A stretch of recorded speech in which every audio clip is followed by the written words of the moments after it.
Hey guys, it's TF now. Welcome back to the channel. Today we're doing another action figure review. This time it's going to be of the brand new Bandai Tamashii Nations S.H. Figuarts One Piece Roronoa Zoro Romance Dawn version. A little over a year ago, I reviewed the Raid on Onigashima version, and I was not in love with it at all. A lot of people were not happy with it. So this one here, a lot of us have been very skeptical on.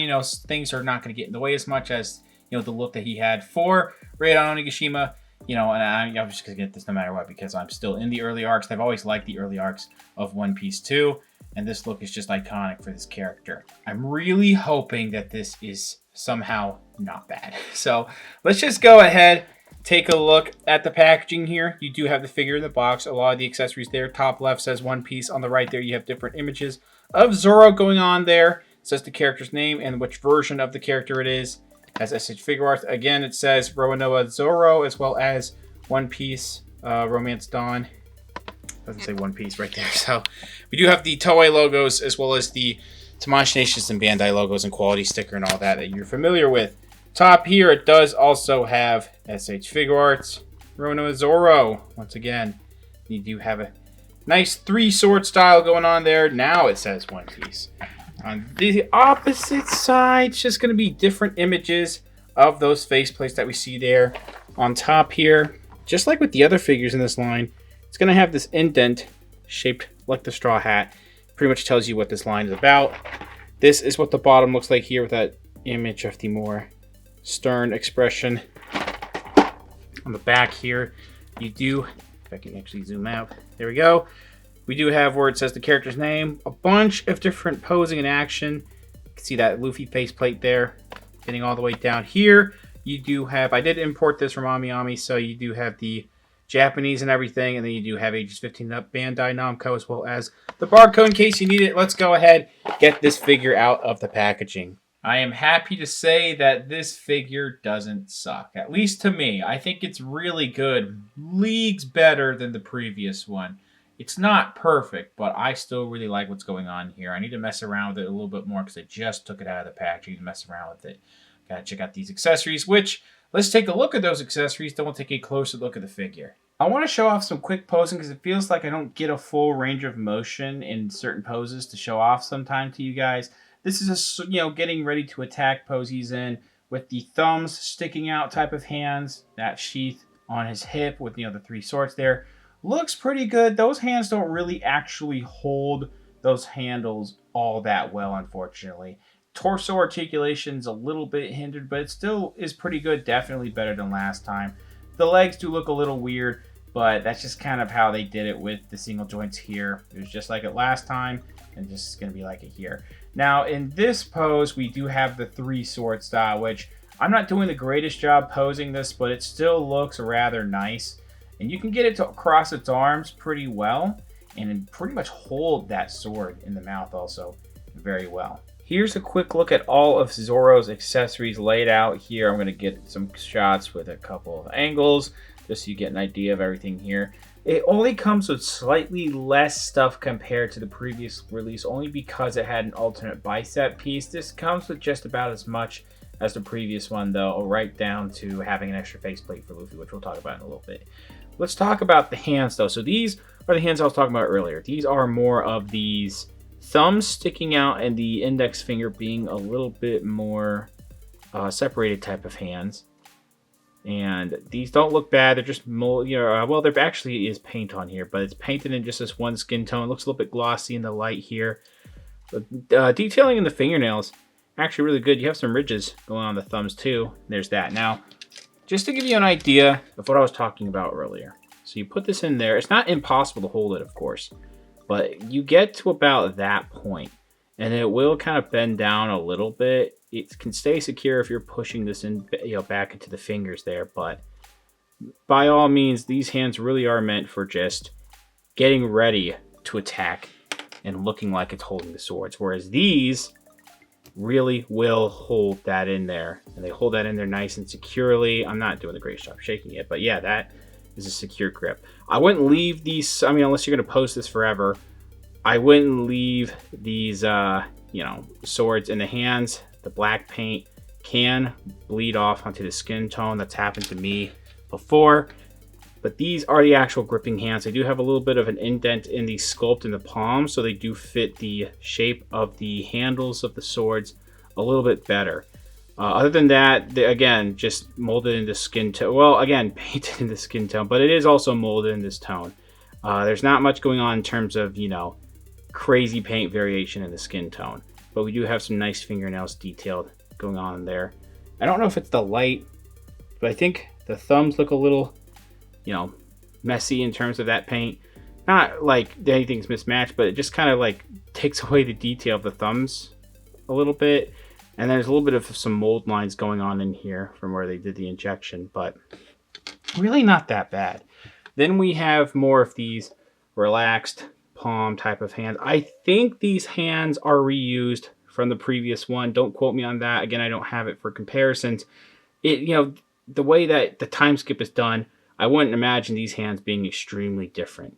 And if they are different, they're not by much. But again, really nice detailing. This gives you a whole idea of what the palms are going to look like there. So that's really cool. And again, we do have some nice fingernails detailed going on in there. Now, I do want to talk about the face plates. First of all, the figure comes packaged with a neutral face plate, so we'll talk about that in a little bit. This here is definitely made for the head that it comes packaged with, which is, you know, the one that has the exposed hair. And we'll talk about that in a little bit because of this. I was laughing because this is going to look funny. This here, I do wish all of these faces were compatible in some way like this, because you pop this out here, the way this is done, it's a whole headpiece. Yeah. So we have that. Yeah, I had to pause real quick and take a break to confirm. These will not fit at all. These faces here, that, you know, they're meant for the more exposed hair and not the bandana head sculpt going on there, because of how this forms. And because of how, if I can find one, face plates like these form. So there's, first of all of these are going to look kind of goofy to me. I think it's just kind of funny. This big old forehead right here. But it's like a cup section almost in here, and this will form around that. So just wanted to confirm you're not going to get any of these type of faces on there. This one, though, the laughing expression looks really good, really clean detailing in the paint. The way they did the teeth is nice. The tongue and the inside of the mouth. The closed eyes and the bent eyebrows painted really nicely. And then all these face plates, double checking, yeah, they're going to have a little bit of paint detailed right there on the sideburns for each one. Towards the end of the review, I'll show off what these face plates look like on the entire figure. We have this more jagged teeth, angry expression with these whited out eyes, nice scrunching of like these creases inside the eyes there, close to the eyebrows, and then a little angry symbol right there with a little sweat mark. That, and then the tongue, that is also really nicely done. Digging that. Okay, once again, I want to show off how this works. Take this head sculpt right here. This is the head that this, or the face that this head comes packaged with. So you pop that in there, and this holds the sword in there. You see that groove. Just like the previous Zoro, that groove is actually not too... Yeah, it can be hidden pretty well, especially when the sword is in the mouth. But the eyes look great, too. All of these, I forgot to mention, have really nice... Like, the way that the earrings are done, they're in a nice gold color. Now, actually, just the ones that have the bandana are going to have those ears. So these, you rely on the head that the figure comes packaged with. Just pop this on there, push down a little bit more. Yeah, that doesn't look too bad. And then popping this out again, it's actually not too hard. I feel like this wasn't the system last time. I could be wrong. I really don't remember how it was done, but this isn't too bad either, where he's just got that grinning expression. I do like the head, the actual sculpt of this bandana. That's really cool. And then this entire back headpiece going on there. And what's cool is you can take, if this won't take too long, you can take all this out and you just have a bandana accessory. Like for him to hold. And then the tie in the back here is really nicely done. So actually really digging that, showing you how the inside of that looks. I forgot to show how easy it is actually to pop these face plates on and replace them on the normal head. I'd probably take the head off just, to reduced margin of error, but all you gotta do is slip it on there. You don't have to take the head off. And it slips on pretty easily. Okay, so let's talk about the swords now. The sheaths are done really well. They're all pretty much done together. We do have some breakage of some plastic because of how things had to be sculpted. Pretty sure you can't pop these out at all, and I wouldn't want to actually. So this one pops out. Do the others pop out? I don't really want to try it, but this one's popping out. And that seems like it wants to stop here, though. So that does move. So that's interesting. These definitely can be removed, though, the way that these were done last time. Some other figures and other, properties for the S.H. Figuarts line, they do have this type of system where the handle can come out. I think Tanjiro does it. This is also very reminiscent of like the Figma Demon Slayer stuff too. This one pops out here too as well. But these, each one above it is going to get in the way of popping it out. So just keep that in mind. A little bit of black paint coming out here. Or that's the black sculpt actually. And that paint's not done perfectly here, but that's fine. We have a little bit of gray on the handle with that white and the really nice gold. The gold on all of this is great. And the black and the red on these two handles are done very well. And then this here, it's not the prettiest look here because it's very apparent. But once you have this plugged into here on the side, yeah, you really can't tell too much actually. And then I do want to take a look at the actual swords. We have some nice grooves going on in there. Let's focus up a little bit, shall we? The groove going on right there. Yeah, on both sides actually. So that way you can have him binding it on either side like this or like this.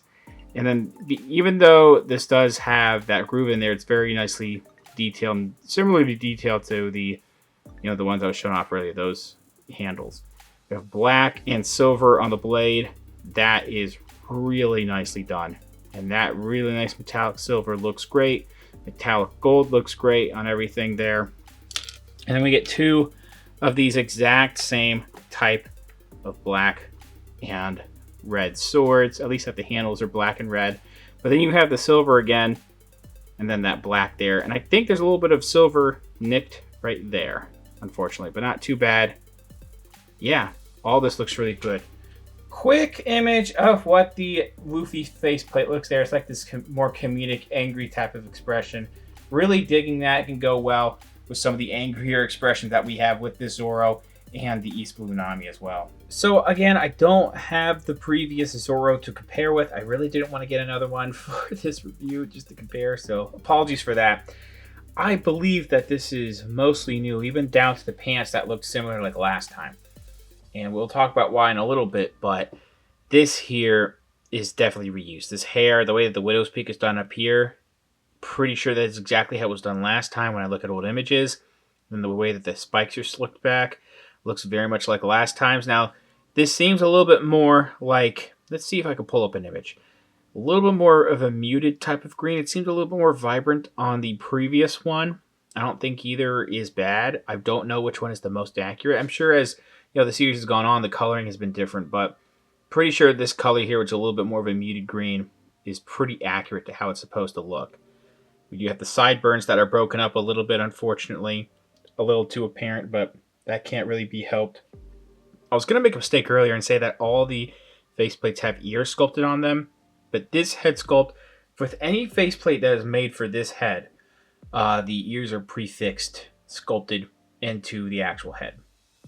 But you can see here with those earrings, the gold paint actually isn't too bad. The actual faceplate here is also really nice. I do like the printing in the eyes and the eyebrows. Nice paint going on the mouth here. The nose is nicely sculpted. There's actual indents actually in between his eyes for the eyebrows. So that's really cool, the other ear right there. I do not remember how the neck was done last time. If it was exposed, I'm sure it could be reused and I wouldn't mind it. But this is all new because it's a completely different outfit. Like, I thought the legs were reused, but I was looking hard in images from before in this one, and this is pretty much new. So we have these layered pieces of plastic. So this is a little bit softer. It's actually not that soft, but I think it's completely hard actually. This shirt is layered onto, the chest piece there. The buttons undone there look really good. You gotta have a nice look at how his muscles are done there too. Unfortunately, because of the articulation, the engineering in the shoulder area is very gappy. And it's a little too apparent. So, you know, if you really want to hide your articulation, you have to push these in a little bit and not mess around too much. But it is an articulated action figure. We do have some nice wrinkles going on the cuff of the shirt there. It's cut off, and you can see, you know, the skin tone being ported into that section there. First, let's talk about the back, actually. Yes, this cut kind of gets in the way and makes that a little apparent. But again, it's an action figure. It's really not that bad. It's definitely not as bad as how they, like, clearly sculpted a huge, like, gap section in his, you know, the previous figure's outfit just for articulation that could barely move. And there's some wrinkles all around, which is really nice. The forearms are done really nice. Decent muscles going on there. I feel like the elbows might look a little too glossy compared to this being a little bit more of a matte finish. They're a little glossy still too. You know, the forearm, the bicep. But yeah, that detailing going on in those muscles is really good. And then the fists that this comes packaged with, pretty sure they were used from last time. They seem a little big, but I do feel like One Piece characters have pretty big hands, so nothing to really complain about. This entire sash piece actually can be removed. You can push it up a little bit going into this, the cuff of that shirt, or that sleeve, I should say. But, you know, if you move it a little too easily, honestly, it can pop out. So I'll go ahead and let's pop this out here. Give you an idea of what that looks like without it. I mean, it doesn't make much of a difference, but, you know, interesting that it can be. I mean, I think they didn't really have a reason to remove it last time, I don't think. Simply because it all just blended in together, you know, the way that the little armband was done on the previous figure. So I wouldn't have mind either way, as long as this didn't get in the way of articulation, which it doesn't. So that's nice. Waistband and stomach section here. I'm sure this is going to hide some joints going on in there, but this entire green waistband here. Again, we do have pretty large hole right here to port in the sheaths, but that really can't be helped. It was kind of a similar system as the last one, but it's just molded in a green color. I do think it could maybe use a little bit of a wash. Not too bad. Everything here is new, and I've looked as hard as I can, because we had that entire skirt dilemma going on with the previous one. Now we have actual pants, and I was like, maybe they're going to reuse the actual legs, because they're black and sleek enough, and the boots, and the hips. And I've looked hard. Things had less detail back then. Things weren't detailed at all, but there's lots more wrinkles going on here compared to the previous hips. More wrinkles in these pants compared to the previous pants because they were actually a much more smooth sculpt.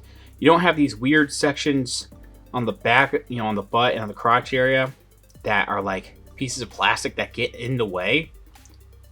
And the leg articulation isn't perfect, and we'll talk about that in a sec, but definitely can get better range of motion because of this. And it's not hard to see why. He's wearing actual pants. Last time he had a skirt piece, so that was definitely going to get in the way. Still didn't make it suck less. But they even though there's a joint back here, we do have actual sculpting on the back of the knees all around these pants. Could maybe use some more wrinkles around here, but really not that bad. So the seam line all the way down there. Well, for the pants, I should say. Well, actually, just a zipper, I guess. But then you do get down here. Now, the biggest thing I was able to tell, these are like more of a V type of this, these creases going on here. Whereas previously they were like just kind of going off to the side. There weren't as many creases either. So that was definitely a big takeaway, that these are different. And the way the boots were done at the ankles and even on the actual feet were different too. Maybe this could be reused, but I was looking hard. It didn't seem like it. Still really nice glossy black pants with some wrinkles around the ankles. And then we do have, I think there's some extra sculpting around here on top of the actual foot for the boot. Whereas this is just kind of sleek all around. And everything is like, it's definitely supposed to be black, but it also is a very, very, very dark green going on here, especially when it hits the light. That's what the bottom of the feet look like there. They got the printing there, so it's not on anything too apparent on the figure. And yeah, I mean, this thing, you know, if there is any reuse, I think it's fine. But I have, again, looked as hard as I can without having the figure for comparison. This thing is mostly new. Articulation is definitely better on this thing than last time. So we have a dumbbell joint in here, then we have neck into the torso type of articulation. So that's as far up as it wants to go. It can go down really far. It feels like if I were to push too much, I think the previous one would have popped out. Side to side like this, and then that swivel. Yeah, all that combined range of motion is really good. Things feel a little bit loose, but this still keeps it posed very well. So these shoulder areas are a little interesting because these parts can move up and down in there. And there's like a ball joint with a peg and that hinge, this plastic piece covering that. Then there's this peg in here. This part can swivel. So really, you can get arms going like all the way across his chest. And then going back pretty far, but there's all that gappage.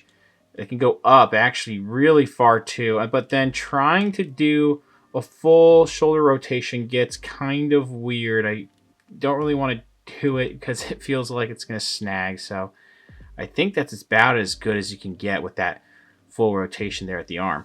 But then you also have the actual bicep right here swiveling. Double jointed elbow actually is better than last time. I'm pretty sure. I think it was only like almost 90 degree. Standard type of wrist articulation here, and these parts of the hands can, you know, swivel around to go up and down or in and out. So we have a ball joint here and a ball joint there. This likes to pop off a little too much. Yeah, so going forward a little too much can pop off. That's as far back with all that combined range of motion. Going forward before popping off. Side to side actually is pretty good. Then full rotation. So that's actually a really good range of motion, even though now it's popped off there. So you get an idea of how that looks. Leg articulation is definitely better too. Splits right here. You can get a little bit of detailing in here. I don't know if I covered that. Leg can go forward like that. Back like that. That was almost impossible last time. Okay, so that just popped off, but yeah, that pops in, stays in just nice. Thigh swivel. Single joint knee is not great. I feel like there may be some rotation in some areas, but it's just a single joint knee that gets a little over 90, and it doesn't really look that good either, unfortunately. So just like last time. Swivel at the boot, though, pretty good like last time. Down, could be better. Up also could be better. Rotation here at this ankle, and then a toe hinge. So definitely better range of motion than last time. Measuring out this figure, we're looking at around 15.5 centimeters, maybe a little bit taller than that. So that's going to put this right at, or maybe just under 6.25 inches tall. Left and right, directly of the figure, we do have the S.H. Figuarts Luffy and Nami that came out a little while ago. They both are going to be a little bit shorter. Far left, standard size Black Series Mando. Far right, standard size Marvel Legends Spider-Man. Now, I don't have any good adversary action figures for this guy to pose with, so I do apologize if these photos make him look a little lame, but this is a really fantastic figure. Yes, it is definitely an improvement compared to the previous one. I think a lot of people had a feeling it was going to be, but you never can be too sure. It's not completely perfect. I do think the way they did the shoulders, while that couldn't really be helped when they had to do the articulation in the shoulder area, there's still a little too much gappage for my liking. I think the hips were a little tight on my figure. I had the one mishap where the right thigh section popped out for 1 second and then popped it back in, and that's fine. But you know, that's still working just fine. The single joint knees are probably the biggest problem with this figure, as well as maybe a little bit of a lack of detailing in the paint section, because it's just kind of flat colors. It's an anime character, so they kind of want to go with the base tones. I get that. Definitely with the knees, though, they carried over the single joint from before, so it's not as great of a range of motion going on there. But there's still a lot of good articulation in this thing. All of the accessories from the different faces, the hands, the way that you could do all the sword stuff is really nice. I do wish they figured out a way to do more compatibility with normal faces and the bandana faces, but I think they would have had to give way too many faces than they could have to make this affordable, so I kind of get that going on there. This here is still really awesome, and the Luffy faceplate, forgot to mention too, is also pretty good. If you were holding out on an East Blue Zoro compared to the previous one, then yeah, now's your time to jump on this thing. It's really fantastic. Thanks for watching. Please subscribe to the channel if you haven't already. Comment down below what you think about the figure, what you think about the review. Leave a like, share amongst your friends. Follow me on Instagram for more content over there, and I'll see you guys later.